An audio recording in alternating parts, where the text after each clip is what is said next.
तो जीते जी एक रूप हो जाएगा, एक रस हो जाएगा।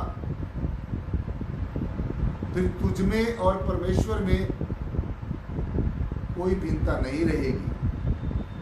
फिर ये जो साकार और निराकार का झगड़ा, सगुण और निर्गुण का झगड़ा, ये बाहरमुखी और अंतर्मुखी होने का झगड़ा, ये सारा सिलसिला जो है वो समाप्त हो जाएगा।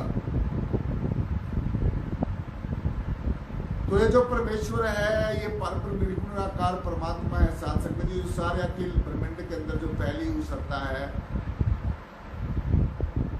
ये जो परम सत्ता है, जो ये परम चैतन्य सत्ता है। सरस्वती जी क्या बात है, बहुत लेट हो जाते हो। धन्यवाद। सो इसलिए जो ये परम चेतना है, परम चैतन्य सत्ता है साथ संगत जी,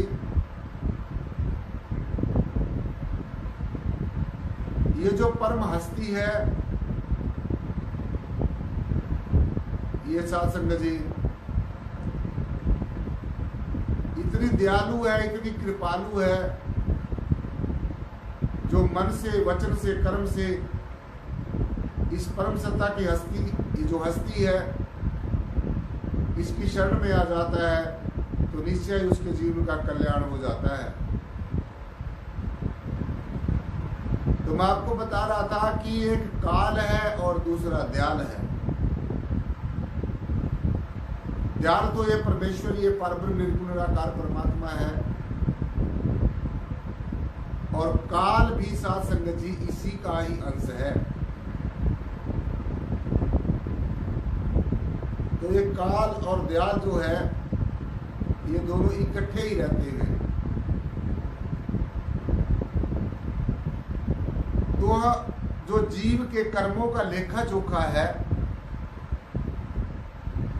जो प्रारब्ध कर्मों का लेखा जोखा है, संचित कर्मों का लेखा जोखा है, और क्रियामान जो कर्म है, वर्तमान के जो कर्म है, ये लेखा जोखा है साथ संगत जी।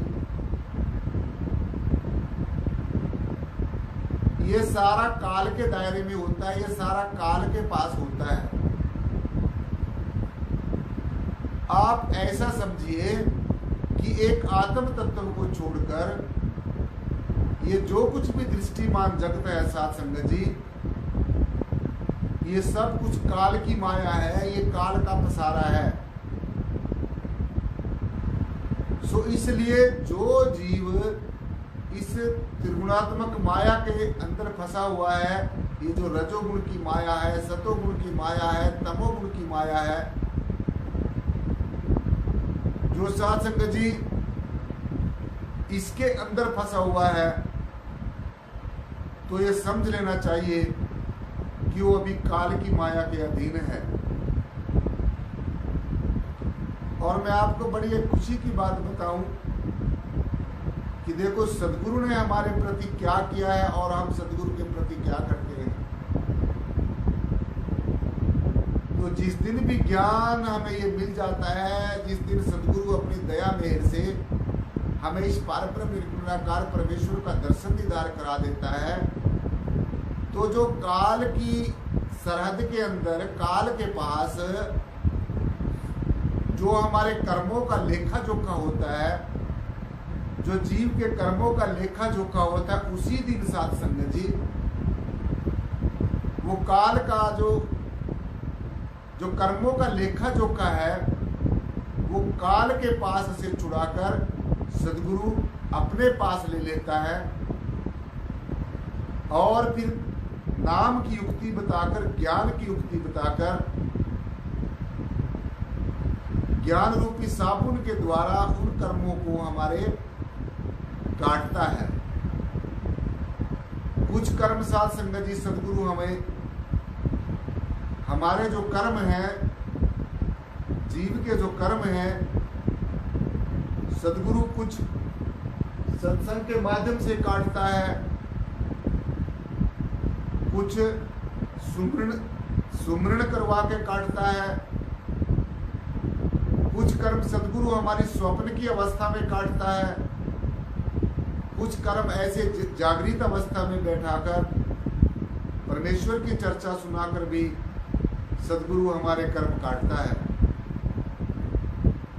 और आहिस्ता आहिस्ता धीरे धीरे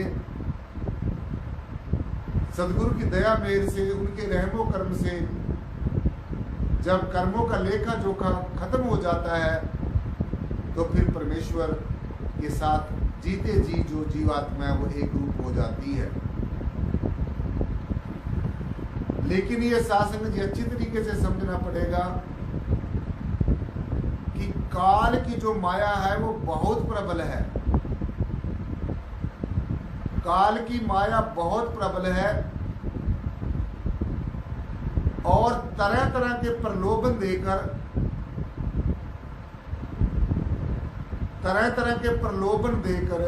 तरह तरह के साथ संगत जी लालच देकर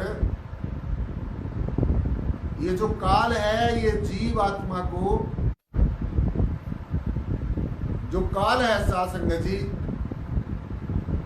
जीव आत्मा को अपने चंगुल में फंसा कर रखता है। और सदगुरु कितना मेहरबान है, कितना कृपालु है और दयालु है कि हर समय हमारी संभाल करता है, हर समय हमारी रक्षा सुरक्षा करता है। काल की माया से साथ संगत जी हमें बचाकर रखता है, तो सदगुरु की क्या महिमा गाई जाए।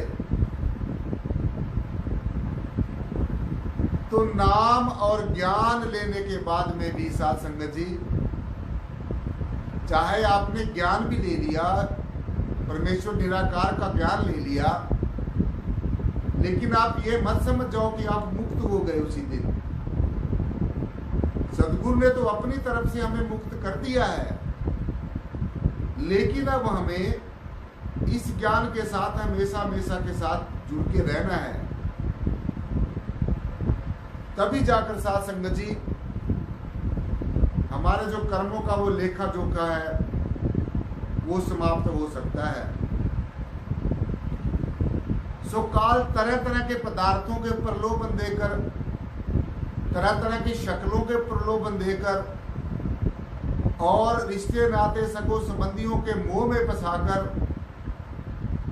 विकारों में फंसाकर और तरह तरह के निरर्थक विचारों में फंसाकर फिर भी काल साथ संगत जी अपनी पकड़ बना के रखता है। अपने साम्राज्य से नहीं जाने देता, अपने साम्राज्य में ही फंसाकर इस जीवात्मा को रखता है। और 10, 20, 100, 50 जन्मों की बात नहीं, 84 लाख जन्मों से इस काल ने हमारी जीवात्मा को अपने चंगुल में फंसा के रखा हुआ है। तो अब की बार साथ संगत जी इस जीवात्मा को सदगुरु की कृपा से परमेश्वर का प्यारा प्यारा मीठा मीठा नाम जप कर इसको आजाद कराना है। सो काल की जो माया है वो बहुत प्रबल है, बहुत विकट है। काल की हर समय कोशिश रहती है साथ संगत जी कि किसी ना किसी तरह से जीवात्मा को अपने चंगुल में फंसा के रखना है। तो प्रभु का सिमरण ना करना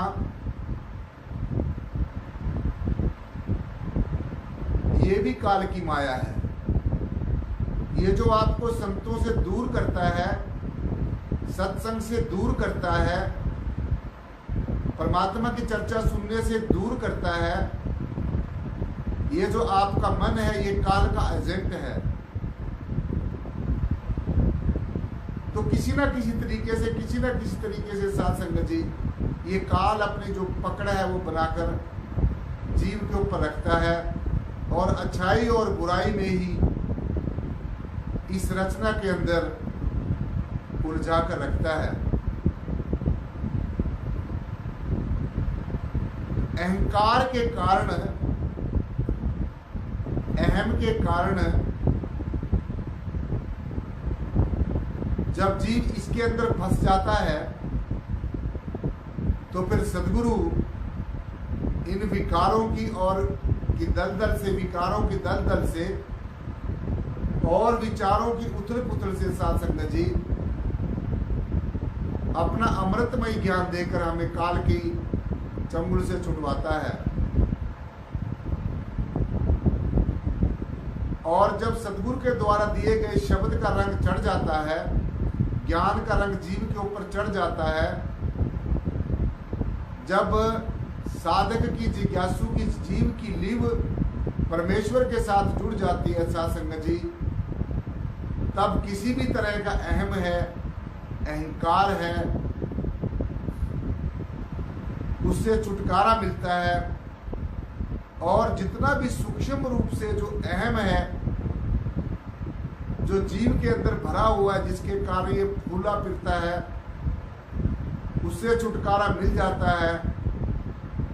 और एक दूसरे के मोह के कारण सांसारिक बंधन में जो जीव बंधा हुआ है, उससे छुटकारा मिलता है। तो जहां पर काल है वहां पर साथ साथ में दयाल भी है। जहां पर मारने वाला है उसके साथ साथ में बचाने वाला भी है। जहां पर अच्छाई है साध संगत जी, वहां पर बुराई भी है। तो जितने भी हमारे जो दाव पेच हैं, जो दिमागी तौर से जो दाव पेच हैं, जो तरह तरह की दलीलें हैं, जो तरह तरह की बहानेबाजी है, वो साध संगत जी काम नहीं आती। और संसार आपका जो स्थायी घर नहीं है, ये बार बार आपको बताया जाता है। एक आत्मा को छोड़कर जो सनातन परमेश्वर की अंश है, सब कुछ साध संगत जी काल के अधीन है। सब कुछ काल के चंगुल में ही फंसा हुआ है ये जीव। तो इसलिए संसार के अंदर हमेशा युगों युगांतरों से एक दूसरे के प्राश ईर्षा, द्वेष, मरने और मारने का जो ये सिलसिला है, ये साध संगत जी जारी रहता है। सदगुरु हमें काल के फंदे से, संसारिक बंधनों से आजाद कराने के लिए साध संगत जी संसार में आता है।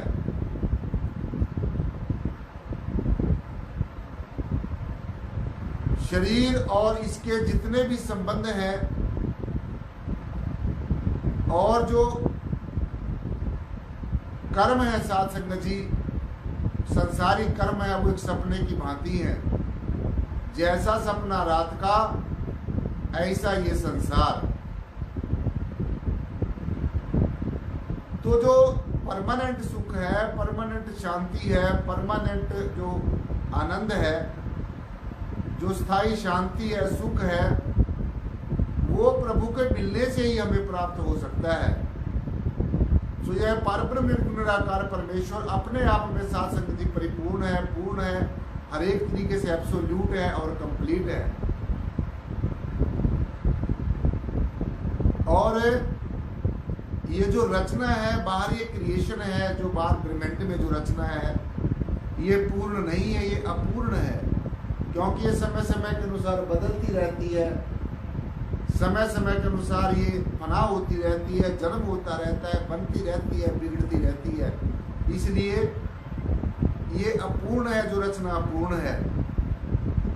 मन और आत्मा की जो गांठ बंधी हुई है साध संगत जी,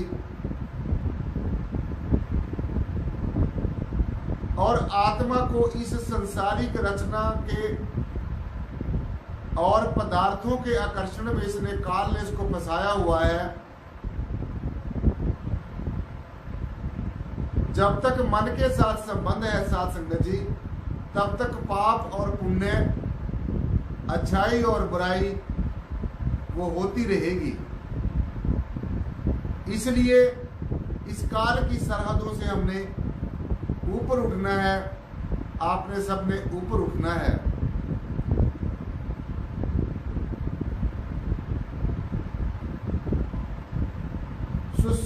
भगवान की कितनी कृपालुता है, कितनी दयालुता है कि अपूर्ण को भी वो पूर्ण बना देता है।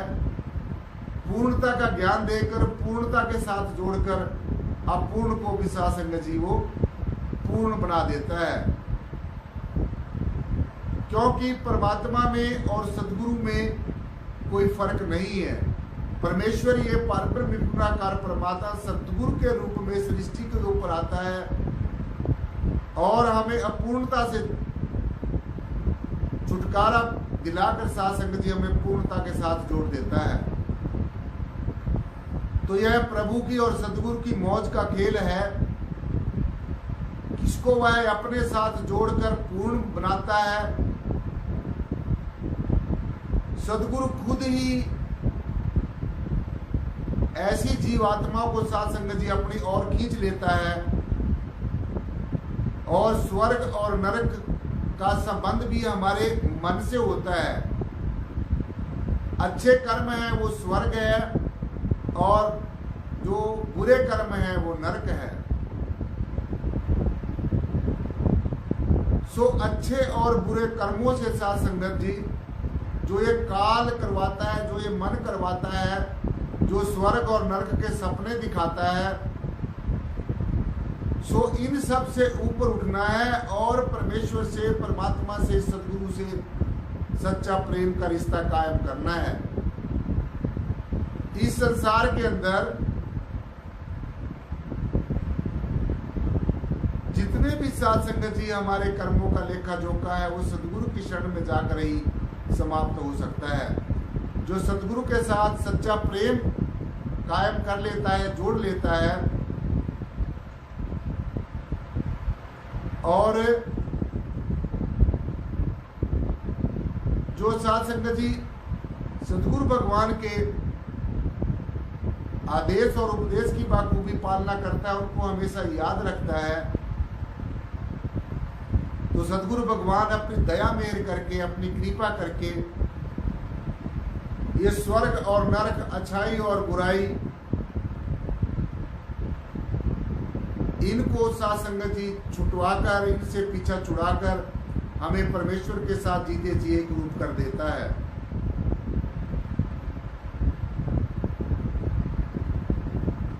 सो इसलिए अपने अंदर ही शांति पैदा करो। ये सारा संसार जो है स्वतः ही स्वर्ग बन जाएगा। सदगुरु का हुक्म मानकर साध संगत जी और अपने ज्ञान को हर समय बरकरार रखते हुए, हर समय याद रखते हुए अपने अंतर में साध संगत जी अपनी इच्छा शक्ति को इतना दृढ़ करना है कि आपके अंदर इच्छा शक्ति इतनी दृढ़ हो जाए, इतनी मजबूत हो जाए कि ये स्वर्ग का और नरक का, अच्छाई का और बुराई का ये सिलसिला हमेशा हमेशा के लिए समाप्त हो जाए और साध संगत जी आप मोक्ष और मुक्ति के अधिकारी हो जाएं। और जो एक काल की त्रिगुणात्मक माया है, जीव जिसके अंदर जन्म जन्मांतरों से फंसा हुआ है, इससे छुटकारा पाकर साध संगत जी जीते जी परमेश्वर के साथ एक रूप होना है। तो मैं आपको सीधा सीधा बताना चाहूंगा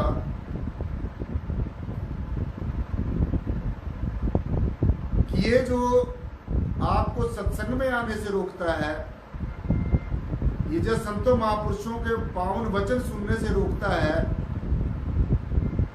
जो आपको हमेशा संसार और संसारिक पदार्थों के प्रलोभन में फंसा कर रखता है, जो इस जड़ माया के अंदर फंसा कर रखता है, जो रिश्ते नाते सगे संबंधियों के मोह में फंसा कर रखता है, ये सब काल की माया है। मैं हर रोज देखता हूं साध संगत जी कि कितने लोग सत्संग सुनने के लिए तैयार है, इस क्लास को अटेंड करते हैं। हर रोज वही गिने चुने कुछ ऐसे संत महापुरुष होते हैं जो क्लास में आते हैं, क्योंकि ज्यादातर लोग ये सोच लेते हैं कि ये तो बेकार की बहसबाजी है, इसमें कुछ नहीं रखा है। क्योंकि काल अगर आपको अपने तक ही सीमित रखता है, संसार में फंसा कर रखता है, प्रभु की चर्चा सुनने से रोकता है, तो ये सब काल की माया है। और दयाल की जब कृपा होगी, सदगुरु की कृपा होगी, इस पारब्रह्म निर्गुणाकार परमेश्वर की कृपा होगी, तो उस समय आप फिर परमेश्वर की बंदगी भी करेंगे, नाम भी जपेंगे। मुझे नहीं लगता है कि आप सुमरण करते होंगे, क्योंकि जो जीव सुमरण करता है, जो परमेश्वर के ऊपर पूरा निर्भर हो जाता है, सदगुरु की बात को मानता है, उनकी हर एक बात को फूल चढ़ाता है, तो वो हमेशा साधक जीव परमेश्वर की चर्चा सुनने के लिए, सत्संग में जाने के लिए और कोई धार्मिक कृत्य करने के लिए, ऐसा जीव हमेशा लालायित रहता है। और ये जो आपको घरों में ही, घरों के अंदर ही कैद करके रखा हुआ है, आप देखो आज आपके पास कितना समय है, इस लॉकडाउन के समय में कितना समय है। पहले तो चलो कोई बहानेबाजी चल जाती थी, हम आपके पास समय नहीं था, लेकिन मुझे बहुत दुख होता है ये कि मेरे आगे पीछे इतने घूमने वाले लोग, ऐसी बड़ी बड़ी बातें करने वाले लोग, आज जो मुझे इस क्लास में कहीं देखने को भी नहीं मिलते। तो मैं समझ सकता हूं और मैं ये कह सकता हूं, चाहे ऐसे लोगों ने ज्ञान लिया हुआ हो, नाम लिया हुआ, उससे कोई फर्क नहीं पड़ता। एक डॉक्टर के पास आप चले गए, उसकी दी गई दवाई को आके आपने अलमारी में रख दिया और वो दवाई का इस्तेमाल नहीं किया, और बाद में फिर कहना शुरू कर दिया कि मेरा तो जो अमुक जो बीमारी है वो ठीक नहीं हुई। तो ठीक इसी प्रकार से ये जो आपको घरों में कैद किए हुए है, ये जो आपको सत्संग में आने नहीं देता है, ये जो चर्चा सुनने के लिए नहीं आने देता, ये जो आपको दुनियावी या चारों 24 घंटे होते हैं, 24 घंटे आप क्या करते रहते हो, तो यही काल की माया है साध संगत जी, ये ध्यान से सुन लेना। और ये काल की माया कभी भी साध संगत जी अपने चंगुल से आपको आजाद नहीं होने देगी। तो इसलिए ये अच्छी तरीके से सभी दर्शकों ने नोट कर लेना है। ये थोड़ी बातें कड़वी जरूर लगती है, लेकिन मैं भी कहने के लिए मजबूर हूं। जब तक आप परमेश्वर की शरण में नहीं आओगे, जब तक आप परमेश्वर की बंदगी नहीं करोगे,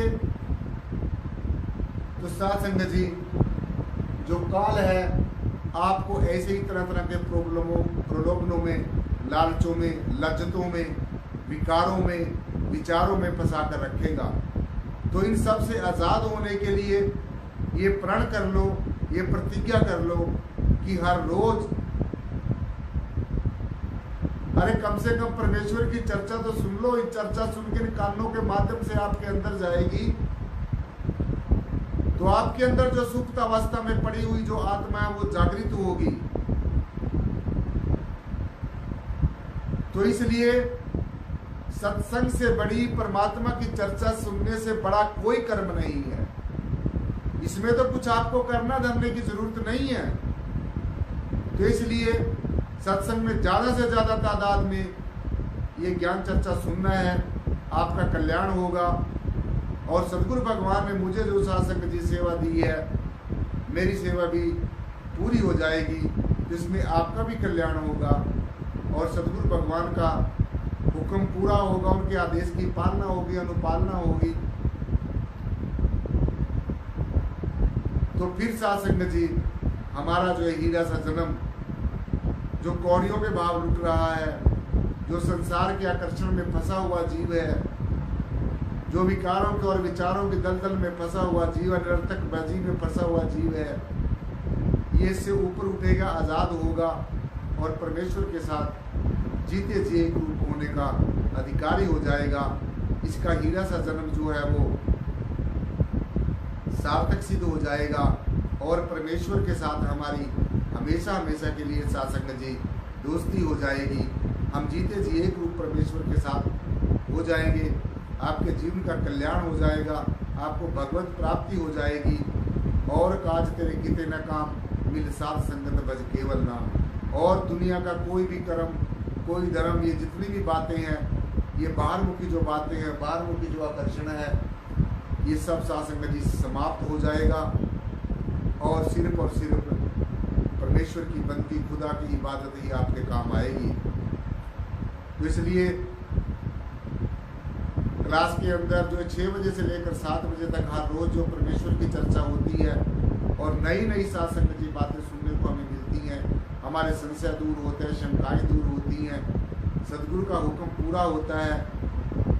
तो सब ने बढ़ चढ़कर सत्संग में भाग लेना है। जो नहीं भी सत्संग में आते हैं, जो कुंभकर्ण की नींद सोए हुए हैं, जो काल के अंदर फंसे हुए हैं, काल के प्रलोभनों में फंसे हुए हैं, तो उनको भी सासंग जी प्रेरणा देनी है और ज़्यादा से ज़्यादा सत्संग में आकर अपने जीवन को धन्य करना है, परमेश्वर की चर्चा सुनकर धन्य करना है। इन्हीं शब्दों के साथ आज की जो ज्ञान चर्चा है वो यहीं पर समाप्त होती है। बोलने में कोई त्रुटि हो गई हो उसके लिए बार बार क्षमा का याचक। और एक बार सतगुरु भगवान के नाम का जय घोष, एक जयकारा, जिनकी अपार कृपा से हमें ये ज्ञान चर्चा सुनने और सुनाने का सौभाग्य प्राप्त होता है। जो बोले तिस बलिहार सतगुरुदेव बूटा सिंह जी महाराज की जय हो। जो बोले तिस बलिहार परम पूजनीय सतगुरुदेव बूटा सिंह जी महाराज की जय हो। जो बोले तिस बलिहार सतगुरुदेव मेहताब सिंह जी महाराज की जय हो। जो बोले तिस बलिहार सतगुरुदेव लक्ष्मण सिंह जी महाराज की जय हो। जो बोले तिस बलिहार सतगुरुदेव प्रियतम नाथ जी महाराज की जय हो। जो बोले तिस बलिहार सर्व संत समाज की जय हो। साधसंग जी बड़े प्यार और सत्कार के साथ बोलना जी। धन निराकार।